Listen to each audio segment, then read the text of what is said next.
Hello students, welcome my YouTube channel Pradeep Bajiya sir. आज के इस वीडियो में हम बात करने वाले हैं 10th क्लास के प्री बोर्ड एग्जाम, जिसमें साइंस सब्जेक्ट के syllabus, exam pattern, exam date, question paper design कैसा होगा, कौन से क्वेश्चन कितने मार्क्स के आने वाले हैं, तो इनका मार्क्स डिस्ट्रीब्यूशन किस प्रकार से होगा, ये सारी बात हम एक इस वीडियो में पूरी डिटेल से करने वाले हैं।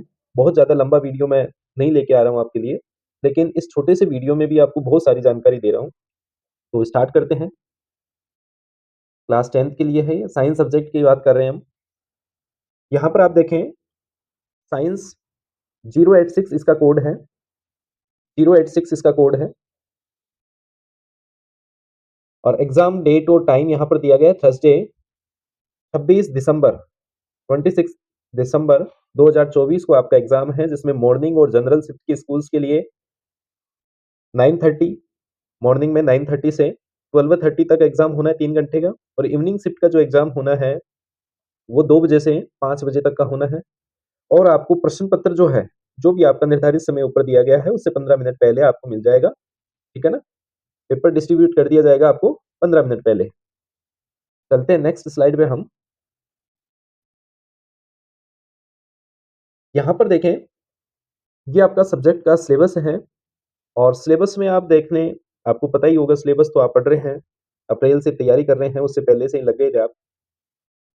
तो यहाँ पर जो केमिस्ट्री के पार्ट होने वाले हैं, केमिस्ट्री का जो पार्ट है उसमें 4 चैप्टर हैं। स्टार्टिंग के 4 चैप्टर जो हैं वो केमिस्ट्री के हैं। और ये केमिस्ट्री के जो चैप्टर हैं वो 25 मार्क्स के होने वाले हैं। उसी प्रकार से बायो के भी 4 चैप्टर हैं, जैव प्रक्रम, नियंत्रण, समन्वय, जीव जनन कैसे करते हैं, और आनुवांशिकता। आनुवांशिकता का आपको ध्यान रखना है, हेरिडिटी केवल इसमें हेरिडिटी रखा है, उससे आगे का पूरा पार्ट हटा दिया गया है, तो ये आपको ध्यान रखना है। ये भी 25 मार्क्स का है। उसके बाद में फिजिक्स को 2 पार्ट में बांट दिया गया। जो प्रकाश का चैप्टर है, लाइट का, और ह्यूमन आई, ये 12 मार्क्स का है।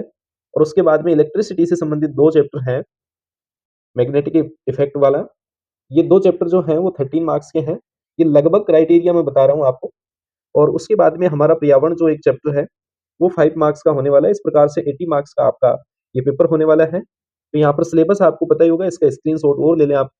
और इसमें जो मैग्नेटिक इफेक्ट वाला चैप्टर है उसमें जनरेटर, मोटर और उससे आगे का जो भी पार्ट है वो हटा दिया गया है, तो वो आपके सिलेबस में है नहीं। अगर आपको पूरा सिलेबस चाहिए तो आप कमेंट में एक छोटा-सा कमेंट कर दें कि सर पूरा सिलेबस है, उसका लिंक आप डाल दीजिए, नहीं तो मैं लिंक डाल भी दूँगा। पूरे सिलेबस का डिस्क्रिप्शन में आपको लिंक मिल जाएगा। चलते हैं आगे। और यहाँ पर देखें आप, design of the question paper issued by CBSE. CBSE की ओर से किस प्रकार से क्वेश्चन पेपर आपके पास आएगा। तो इसमें 5 सेक्शन होने वाले हैं, पूरे पेपर में 5 सेक्शन होंगे, section A, B, C, D, E. और इन 5 सेक्शन में आप देखें किस प्रकार के क्वेश्चन आने वाले हैं। ऑब्जेक्टिव क्वेश्चन आने वाले हैं। क्वेश्चन नंबर 1 से लेकर 16 तक जो आएँगे क्वेश्चन, वो ऑब्जेक्टिव टाइप आएँगे। और उसके बाद में स्टेटमेंट और रीज़न के जो क्वेश्चन आते हैं, वो आते हैं आपका 17, 18, 19, 20, लास्ट के 4 नंबर 4 क्वेश्चन जो आते हैं 17 से 20। तो इस प्रकार से ये वाला जो पार्ट है सेक्शन ए, ये 20 मार्क्स का हो जाएगा। यहाँ पर आप मार्क्स डिस्ट्रीब्यूशन देख सकते हैं। स्टार्टिंग के 16 क्वेश्चन है और फिर 4 क्वेश्चन है, तो ये सभी एक-एक अंक के हैं। और इस तरीके से टोटल 20 मार्क्स हो जाते हैं। सेक्शन बी जो है, इसमें शॉर्ट आंसर क्वेश्चन है। इस टाइप के जो क्वेश्चन आएँगे वो आएँगे आपके 21 से लेकर 26 तक, ठीक है? और इसमें और यानी अथवा के 2 प्रश्न आपको मिलेंगे इसमें।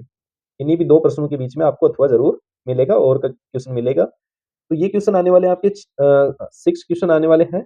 और प्रत्येक क्वेश्चन जो है वो 2 मार्क्स का होना है। इस प्रकार से ये 12 मार्क्स का ये सेक्शन होता है, सेक्शन बी। इसी प्रकार से फिर आता है सेक्शन सी। सेक्शन सी में भी शॉर्ट आंसर क्वेश्चन है, लेकिन इसमें थोड़े से आपको ज़्यादा डिटेल से लिखना पड़ेगा, क्योंकि इसमें 3 मार्क्स का पर क्वेश्चन है। यहाँ पर देखिए आप 27 से 33 तक 7 जो क्वेश्चन है वो आने हैं इसमें, 7 क्वेश्चन्स आने हैं। और प्रत्येक क्वेश्चन जो है वो 3 मार्क्स का होगा। इस प्रकार से 21 मार्क्स का ये सेक्शन होगा। क्वेश्चन नंबर 27 से 33। और इसमें भी आपको 2 क्वेश्चन जो है अथवा के यानी और वाले क्वेश्चन मिलेंगे आपको। फिर आता है सेक्शन डी। सेक्शन डी में लॉन्ग आंसर क्वेश्चन्स आएँगे। इसमें क्वेश्चन नंबर 34, 5 और 6 3 क्वेश्चन होंगे और प्रत्येक क्वेश्चन 5 मार्क्स का होगा। इस प्रकार से ये सेक्शन 15 मार्क्स का होगा। इसमें भी आपको 2 अथवा के मिलेंगे। Section E case study questions जो आएंगे वो लास्ट के क्वेश्चन होंगे 3 क्वेश्चन और वो 4 मार्क्स के होंगे। इसमें इंटरनल चॉइस का मतलब है कि इंटरनल चॉइस कब होगी, जब आपको उसमें पार्ट मिलेंगे आपको, ठीक है? जैसे क्वेश्चन नंबर है 37 तो इसके 4 पार्ट हैं या 3 पार्ट है, 3 पार्ट हैं, तो इसमें जो लास्ट वाला पार्ट होगा सी पार्ट उसका एक आपको अथवा दिया गया होगा कि इस सी पार्ट का आप अथवा में से कोई सा क्वेश्चन कर सकते हो, या तो सी पार्ट कर दो या इसका अथवा जो दे रखा है वो दे दो। तो ये इंटरनल चॉइस इसमें प्रत्येक में आएगा, तीनों क्वेश्चंस में। और यहाँ पर ये सेक्शन होता है 12 मार्क्स का। इस प्रकार से आपके क्वेश्चन आएंगे वो आएंगे 39। टोटल क्वेश्चन जो आने हैं वो 39 आने हैं और 80 मार्क्स का पेपर होने वाला है आपका। आगे चलते हैं, कुछ बातें मैंने आपके लिए लिखी हैं जो कि आपको एग्जाम में ध्यान रखनी है। बहुत ही ध्यान देने वाली बातें हैं ये। पहला है, प्रश्न पत्र को ध्यान से पढ़ना है। 15 मिनट पहले आपको क्वेश्चन पेपर मिल जाएगा। आप क्वेश्चन पेपर को बहुत ध्यान से पढ़ लें। फिर दूसरा है, किसी प्रश्न से संबंधित कोई दूसरा प्रश्न आता है तो उसका ध्यान से देखना उस प्रश्न को। कोई भी क्वेश्चन ऐसा होता है जो रिपीट हो जाता है, ठीक है? या उससे रिलेटेड कोई क्वेश्चन रिपीट होता है तो आप देख लो। हो सकता है वो क्वेश्चन ऑब्जेक्टिव में आया हो, उसका आंसर दे रखा हो बड़े क्वेश्चन में। तो इस प्रकार से उनको थोड़ा-सा आप रिलेट ज़रूर कर लें एक दूसरे क्वेश्चन को। फिर तीसरा आता है, प्रश्न पत्र में जितना पूछा गया है उतना ही उत्तर दें। प्रश्न में जितना पूछा गया है उतना ही उत्तर देना है, आपको ज़्यादा उत्तर देने की आवश्यकता नहीं है। अगर आपसे किसी चीज़ के 2 कारण पूछे जाते हैं, ठीक है? 2 एग्ज़ाम्पल पूछे जाते हैं, तो आपको 2 ही एग्ज़ाम्पल देने हैं, उससे ज़्यादा देने की आवश्यकता आपको नहीं है। फिर आता है, प्रश्नों को क्रम से हल करने का पूरा प्रयास करना है। ये बहुत बड़ी बात है।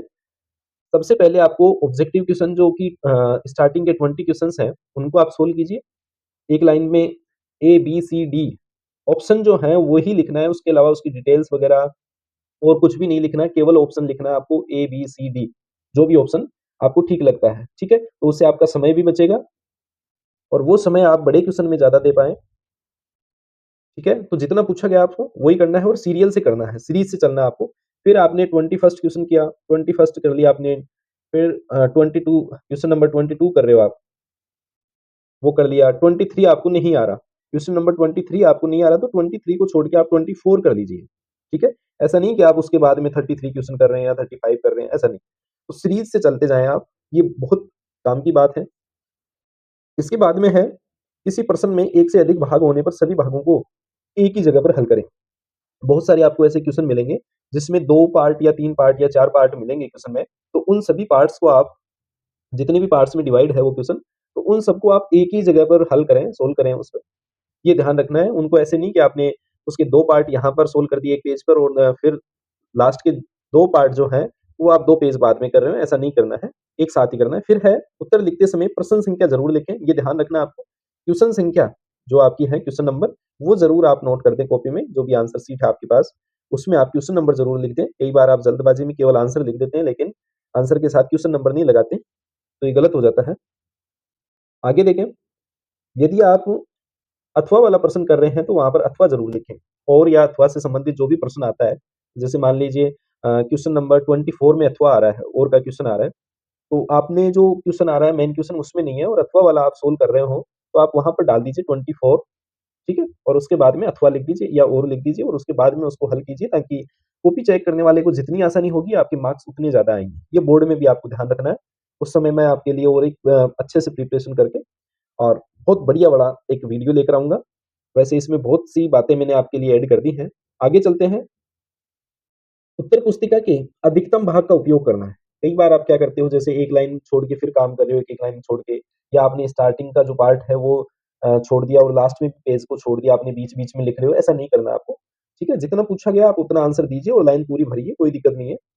अगला है, किसी भी प्रश्न को हल किए बिना ना छोड़ें। और 39 क्वेश्चन्स आपके आएँगे तो 39 क्वेश्चन आपको उसमें सोल्व करने हैं। छोड़ना नहीं है आपको, बिल्कुल भी किसी भी क्वेश्चन को छोड़ना नहीं है। अगर आप क्वेश्चन छोड़ देते हो, तो आप ऐसे सोच लो कि जितने मार्क्स का आपने क्वेश्चन छोड़ दिया, वहाँ से आपकी जो मार्क्स आएँगे, वो आपके ऊपर वाले तो कट ही गए, जितने आपने छोड़े हैं। जैसे मान लिया आपने 10 नंबर के क्वेश्चन छोड़ दिए, ठीक है?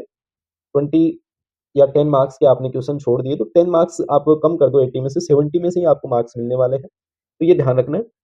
फिर नेक्स्ट लास्ट है आपके लिए, प्रश्न पत्र हल हो जाने के बाद एक बार पुनः उत्तर पुस्तिका की सभी जानकारियाँ व प्रश्न संख्याओं की आप जाँच कर लें। एक बार दोबारा से आप जो भी आंसर शीट आपने ऊपर फिल की है, फ़ॉर्मेलिटी जो भी है, वो भी आप देख लें ध्यान से और उसके बाद में क्वेश्चन नंबर आपने ज़रूर लगाया है या नहीं लगाया है, वो चेक कर लें और कोई क्वेश्चन छूट तो नहीं गया है, ये ज़रूर देख लें आप। इसके बाद में बहुत ही काम की बातें हैं आपके लिए। क्या है आपके लिए? बेहतर से बेहतर की तलाश करो, मिल जाए नदी तो समंदर की तलाश करो। ठीक है? बेहतर से बेहतर की तलाश ये आपके एग्ज़ाम से रिलेट किया है मैंने इसको। कि मान लो आपके वो 33% मार्क्स आ रहे हैं, 40% मार्क्स आ रहे हैं, तो आप 50-60 पे जाने की कोशिश करो, 60 आ रहे हैं तो 75 पे जाने की कोशिश करो, 75 जा रहे हैं तो 80-85 90-95 अबव जाने की आप कोशिश करें। तो बेहतर से बेहतर की तलाश करो, मिल जाए नदी तो समंदर की तलाश करो, टूट जाता है शीशा पत्थर की चोट से, टूट जाए पत्थर ऐसा शीशा तलाश करो और एक वादा आप मेरे से कर दें, ठीक है? सभी मेरे प्यारे स्टूडेंट्स हैं जीतेंगे हम ये वादा करो, जीतेंगे हम ये वादा करो, कोशिश हमेशा ज़्यादा करो, किस्मत भी रूठे पर हिम्मत ना टूटे, मजबूत इतना इरादा करो, मजबूत इतना इरादा करो। मैं उम्मीद करता हूँ कि आप बहुत अच्छे से इस प्री बोर्ड की एग्ज़ाम की तैयारी करेंगे क्योंकि इंटरनल असेसमेंट के लिए आपका ये प्री बोर्ड एग्ज़ाम बहुत ही इम्पोर्टेंट होने वाला है। ये एक तरीके से सेमीफाइनल है आपकी बोर्ड एग्ज़ाम का, तो इसमें बहुत अच्छे से आपको तैयारी करनी है। YouTube, Facebook, Instagram, Telegram, WhatsApp सभी पे जो है वो प्रदीप आजिया सर के नाम से चैनल बने हुए हैं, तो आप वहाँ पर जाकर please like, share, follow, subscribe ज़रूर कर लें और इनके लिंक आपको डिस्क्रिप्शन में मिल जाएँगे। तो अधिक से अधिक आप तैयारी करें और इस एग्ज़ाम को बहुत अच्छे से आप क्लियर करें। Thank you.